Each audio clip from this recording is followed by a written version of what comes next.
A month after I died, my wife resurrected me, the full series, written by Theeaglestrikes. So grab your coffee, sit back, and enjoy the show. Part 1. That's only the cherry on top of the terrifying situation in which I find myself. This story isn't about me. It's about my wife. It's about the price she had to pay to resurrect me. This year, on November 1st, I died. There was a car collision. I actually remember it. It is perhaps the most vivid memory of my entire life. There's almost nothing on this earth quite as terrifying as remembering your own death. Almost. When I woke on December 1st, I was in my bed. What do I remember from November? Nothing. I ceased to exist, and then I existed again. I don't remember an afterlife. That in itself was enough to break my mind. Maybe souls exist, or maybe they don't. I have no idea. I only know that it took a psychological toll to suddenly find my soul, or whatever you might call my essence, had returned to its body. In addition, my body had surprisingly not decomposed. Anyway, I'm getting sidetracked. That isn't the story I need to tell. Robert? My wife's sweet voice was the first thing I heard. I tentatively opened my eyes to see her kneeling beside our bed, clutching my hand in hers. Emily? I wheezily croaked.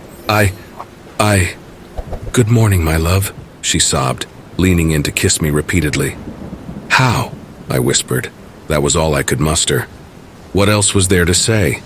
I don't think Emily had expected me to remember my death. She seemed apprehended by my question, but she quickly composed herself. It wasn't your time, she feebly responded. I saved you. Emily, I said, I died. I remember dying. No, you... Emily fumbled for a lie. You were hanging by a thread and... You're lying, Emily, I interjected. I stopped existing. There was nothing. I know I died. I felt it. And something tells that a lot of time has passed, so how am I alive? Emily's lip quivered and she looked away from me. I stared at her, awaiting an answer. I'm not sure how long we spent in that state of silence. What is today's date? I asked. Emily finally looked up at me, face covered in tears. December 1st, she whispered. December 1st? I yelled incredulously. That doesn't... How can that be? A month? A whole month? What did you do, Emily? How am I back on Earth? How is my body in one piece? Emily wiped away her tears, leaning forwards and resting on my chest. I found a way to undo what happened, she finally replied. My wife wouldn't tell me more than that. She left me to, as she put it, wrap my head around things. I spent hours staring at the wall, contemplating what Emily might have done. But I'm not an imaginative man. I couldn't possibly have managed to conceive the horrors that had unfolded in order to return me to the land of the living. When I eventually made my way downstairs after showering and getting dressed, my wife was sitting on the sofa. She smiled and pointed at a pizza box on the coffee table. It was from my favorite takeaway. Robbie, Emily said, trying to stifle tears, I know you're scared. I'm scared. But I can't tell you how I brought you back, okay? I just need you to understand. After you died, I couldn't do it. I couldn't see a way forwards without you. So I found a way forwards. With you. I wanted to say something, but my heart melted at the sight of my beautiful wife, the pizza box on the table, and our favorite film ready to play on the TV.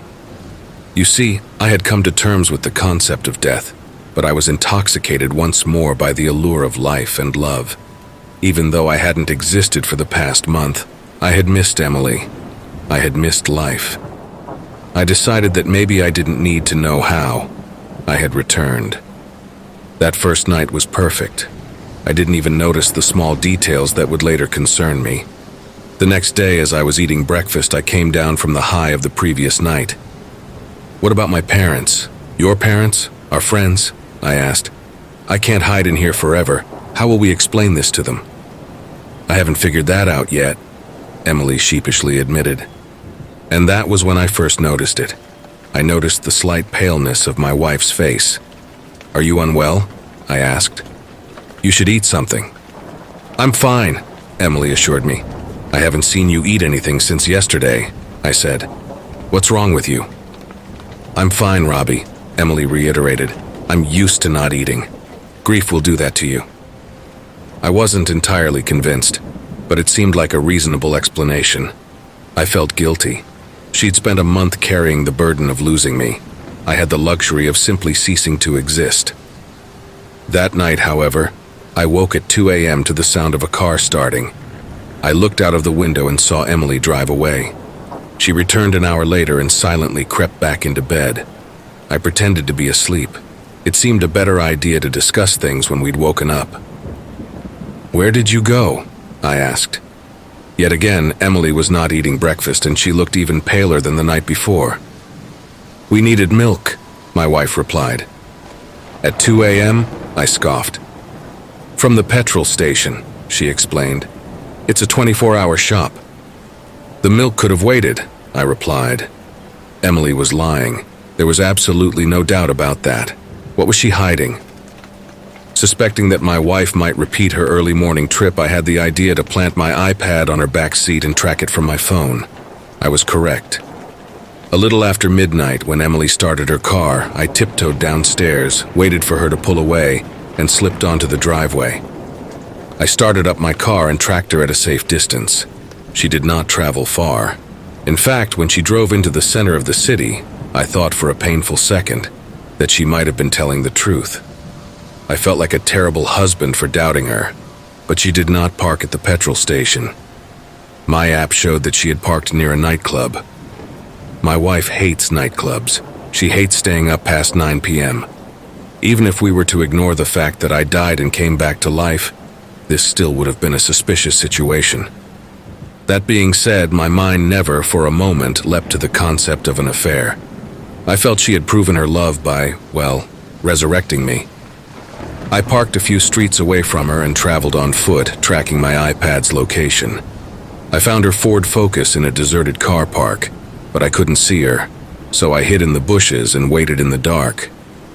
The lights and noise of the city had been comforting, but this empty car park lit by a solitary lamppost was eerily dark and silent. There was something unnatural about the car park. It was shrouded in a thick mist. Emily emerged from a back alley with a young, handsome man. I assumed she found him at the nightclub. I was nauseated. He leaned in to give my wife a kiss, but she shoved him back. I was on the precipice of leaping from the bush and revealing my location, but something petrifying happened. My wife changed. Her pupils vanished and her eyes turned black. With vice-like strength, Emily clutched either side of the man's horrified face and squeezed. I don't know how to describe what I saw, but I will try. It has plagued my dreams for the past week. The high-pitched scream that emanated from the man's mouth was the most haunting sound I have ever heard. His arms and legs flailed helplessly as his body began to shrivel away. His flesh sagged, clinging tighter and tighter to the ghastly outline of his skeleton with every passing moment. It was as if I had seen the young man age a lifetime in mere seconds. Emily released what was left of his face, and her eyes returned to normal, though her flesh was just as pale. The worst part is that her victim, for some reason I cannot grasp, had not yet perished. He lay on the cold tarmac of the car park, futilely gasping for air with his wheezy, deflated lungs. His fragile skin was barely able to stretch across his bones. I believe I even saw the outline of his heart beating beneath his shirt. That macabre image seems to be permanently etched onto my eyeballs. The man's face was a nightmarish apparition. It was no more than a skull coated in papery flesh. His eyes were glazed over. If they were the window to his soul, then his soul had most certainly been absorbed by my wife. His arms and legs were broken and twisted in ways that I can only imagine must have been agonizing. Eventually, the man's incessant writhing ceased. With unnatural ease, my wife carried his corpse to her vehicle, dumped the crumpled mess into the trunk, and drove away. I didn't go home. I've been living in my car. Whatever my wife did to resurrect me, it extracted a vile toll. I've conducted online research, but I can't find anything on the subject. I assume she feeds on the essence of others to sustain herself. I found myself overcome with guilt. My wife made a desperate decision, and it came with an unimaginable price. That's why I've been browsing the internet to find some sort of explanation for what happened to her. Perhaps I can stop her. Perhaps I can also save her. Earlier this morning, I found something. I was starting to give up on my online research, but a particular forum recommended a Gothic bookstore not too far from the city. They have a library section with various books detailing the history of the occult. Apparently, they have information you won't find on the internet. I drove straight there and waited for the store to open at 9 a.m. The little old lady seemed shocked to see a customer waiting at the door, bright and early. Her name was Greta. She was warm and helpful, unlike the sinister shopkeeper I'd pictured in my head. I didn't tell her about my wife, but I asked about a creature that could do the things my wife has been doing. Greta's eyes widened. I was sure the bookstore darkened. The lady asked me how I'd come to know of such an unearthly power. I didn't answer. I just repeated that I needed answers. Greta nodded and beckoned for me to follow her. From a shelf in a forgotten crevice of her store, she picked up a dusty, leather-bound book that was entitled Veil Breaking. "Do you know somebody who has broken the veil?" Greta asked, her eyes swimming with terrified tears. "It's just a story," I replied. "Thank you for helping me. How much will that cost?" Greta looked at me with sorrowful, pitying eyes. She pushed the book into my arms and patted it. Her gaze suddenly fell to the floor. "No charge. I fear you have already paid a heavy price," she whispered. I left the bookstore, returned to my freezing car, and started to flip through the pages of the nightmarish history book. I won't write an entire novel here, but I'll explain veil breaking to you. I'll explain what my wife did. The book claims, firstly, that every human has a soul. I didn't used to be spiritual. After I witnessed my wife's ghoulish transformation, however, I found myself unable to deny the existence of something greater than me. All souls exist on the other side of a thin veil, according to the book. I believe it. Veil breaking is the process of recovering said souls and returning them to the physical world. That comes with a price. Additionally, there is a process whereby the deceased individual's body must be restored to perfection. That also comes with a price.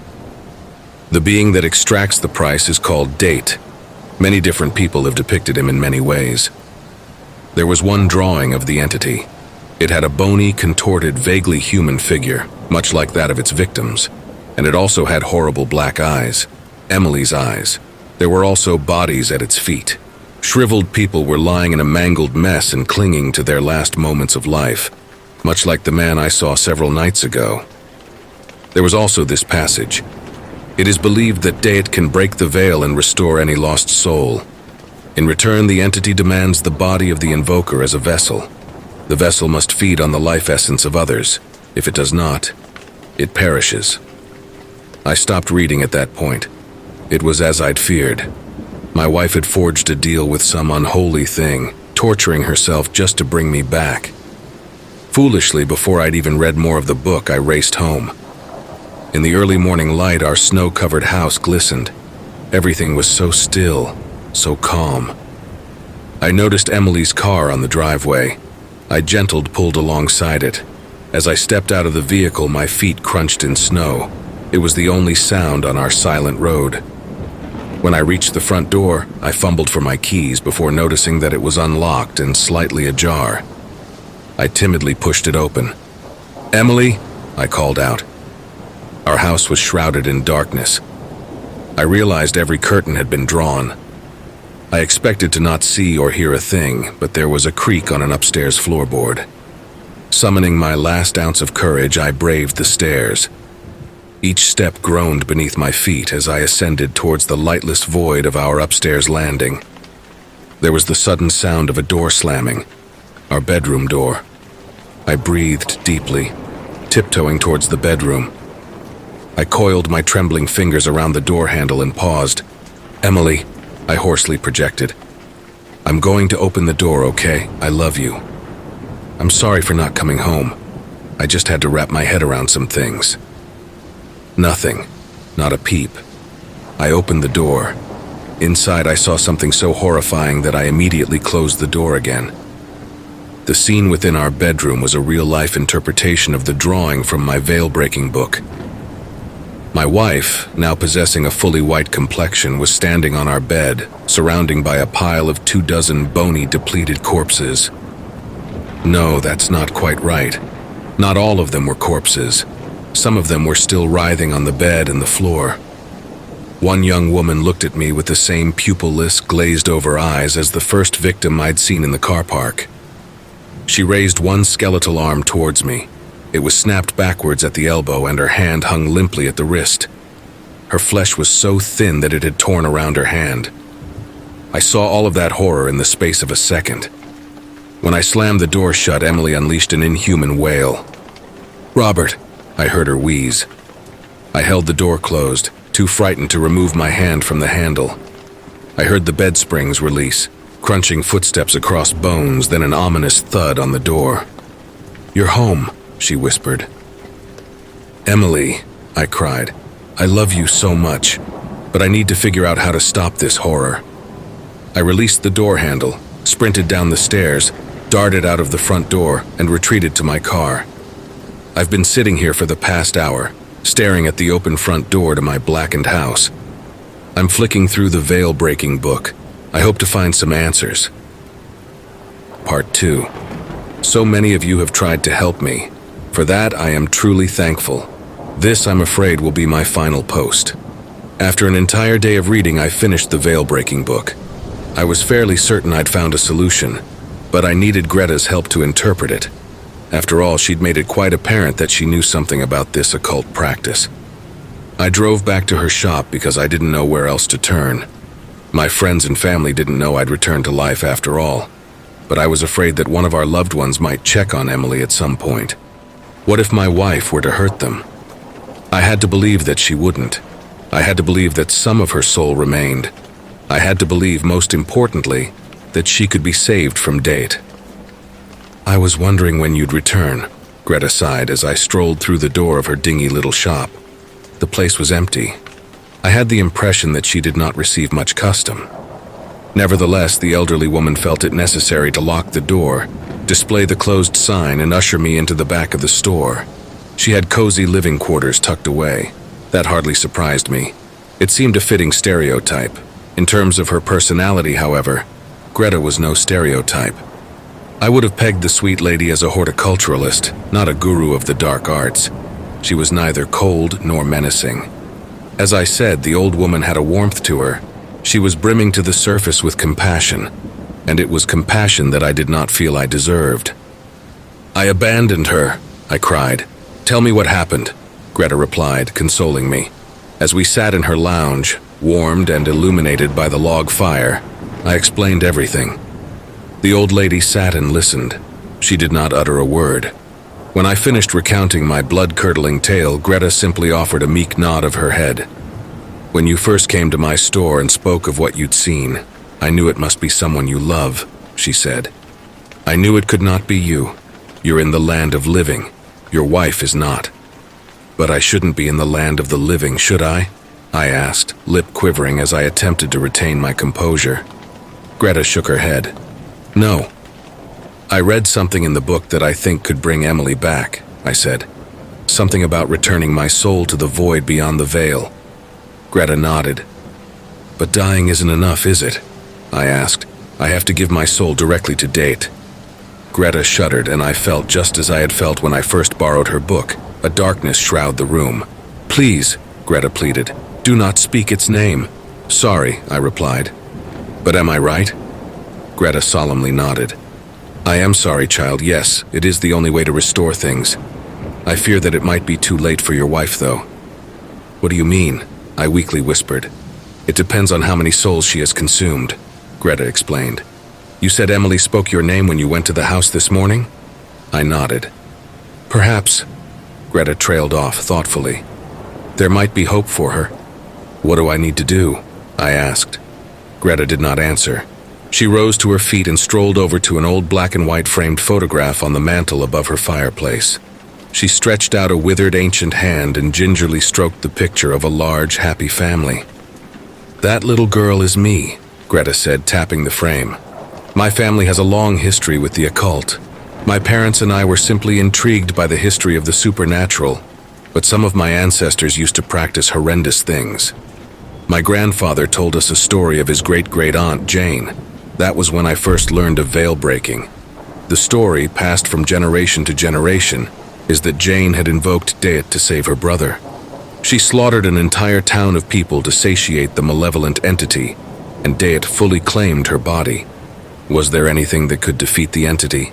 I asked. Time. It exhausted Jane's mortal body many years later.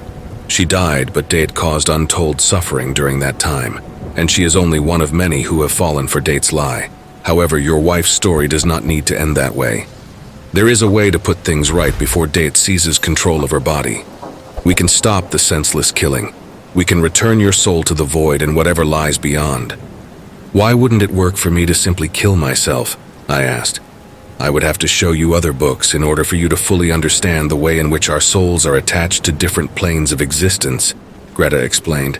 I don't remember any type of existence after death. I shrugged. What's the difference? She smiled.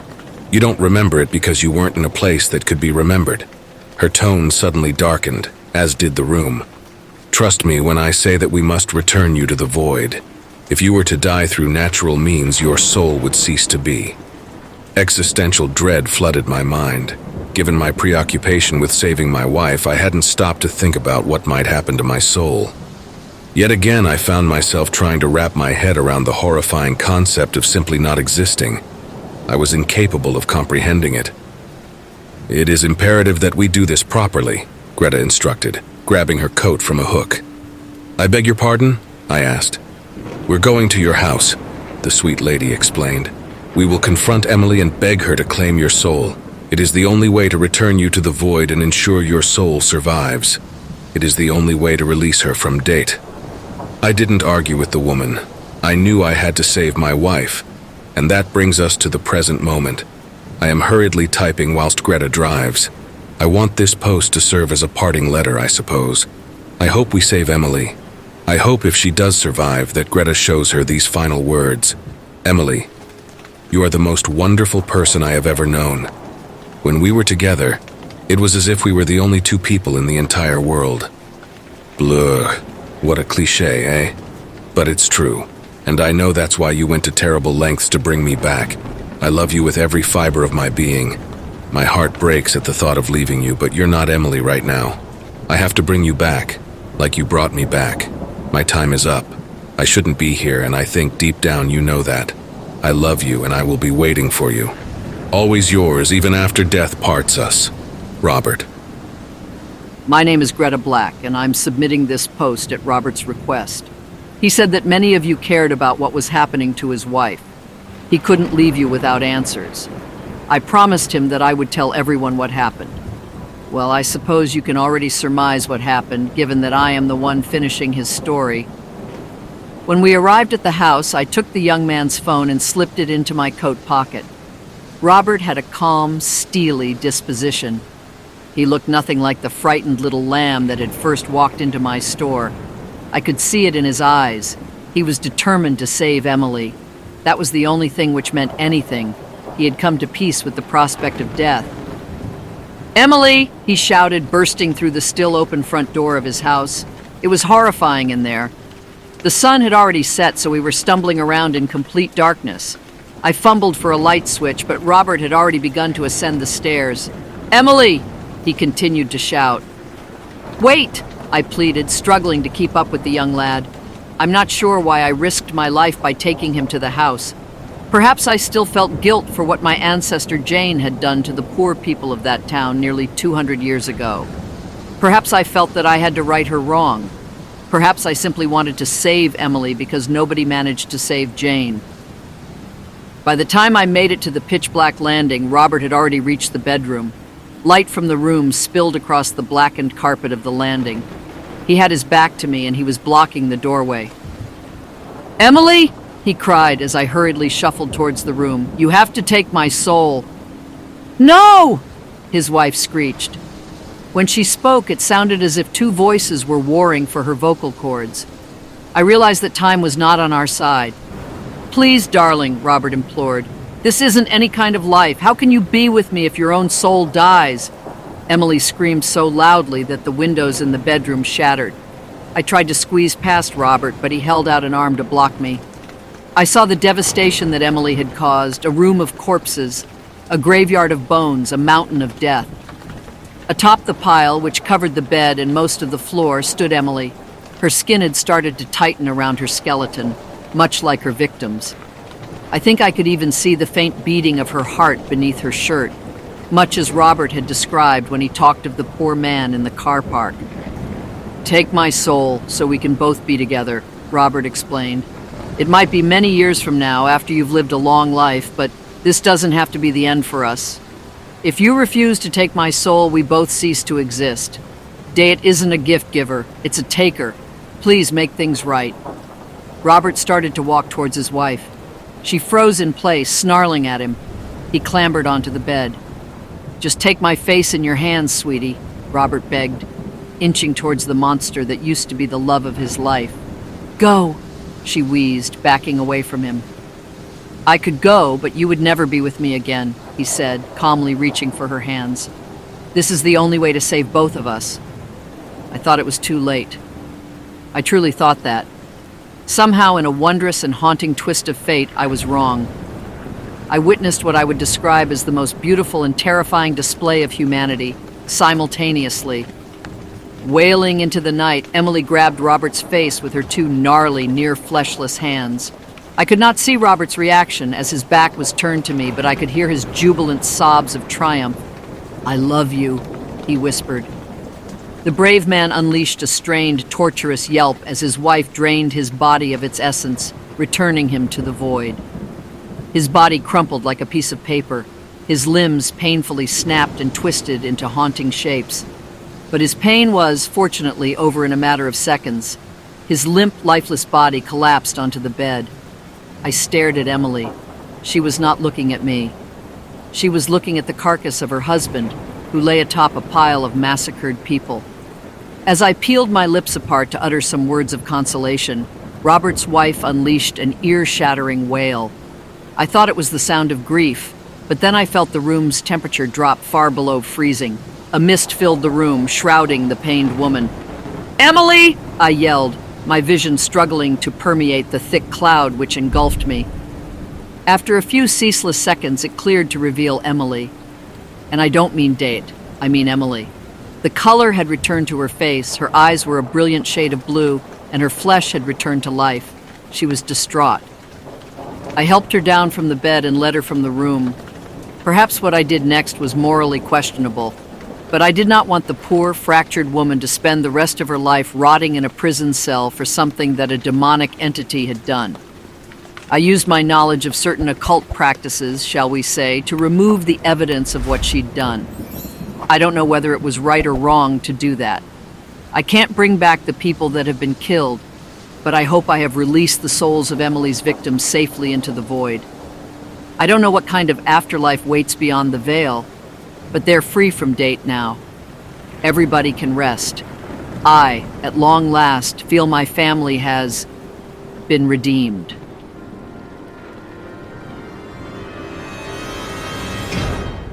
Hey family. A very big thank you to Theeaglestrikes for allowing me to narrate such an awesome tale. Be sure to check out their Reddit profile for more of their awesome works. If you would like to support us and make a donation, I'd be very much appreciative. I do have PayPal and a Buy Me a Coffee account. Be sure to also check out our merch store. There are plenty of items and designs to choose from. If you enjoyed this video, then why not check out the next one, here, on the right-hand side. You can also follow us. All my socials and all my other links are contained within the Linktree link below. Take care, everyone, and I hope you all have a wonderful and peaceful night. And don't forget, where fear is, happiness is not.